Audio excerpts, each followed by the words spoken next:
Hello everyone and welcome to Future Leaders Academy Grow Together. Muktinath विकास bank लिमिटेडले केही सिटहरुमा vacancy खुलाइसकेको छ सीएहरुको लागि जसको डेडलाइन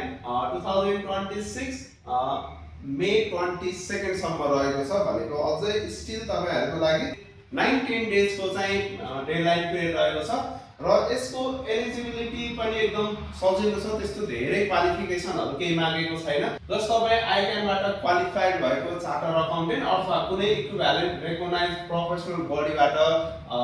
क्वालिफाइड हुनुहुन्छ सीए को लागि भने तपाईले पाउनु भयो एक्सपिरियन्स पनि 2 इयर्स को मात्र मागेको छ त्यो हुनाले धेरै एक्सपिरियन्स चाहिने छैन र अरु पनि एकदम नर्मल रिक्वायरमेन्टहरु मात्र छ strong knowledge of financial reporting standard tax and regulatory sound analytical reporting and communication skill, proficiency in MS Excel and other financial reporting tool. त्यसपछि अरु तपाईहरुलाई एकदम सजिलो छ र तपाईले अब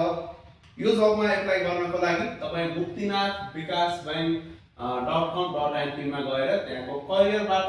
यो फाइन्ड आउट गर्न सक्नुहुन्छ त्यहाँ गएर तपाईले एप्लाई नाउमा क्लिक गरिसकेपछि तपाईले आफ्नो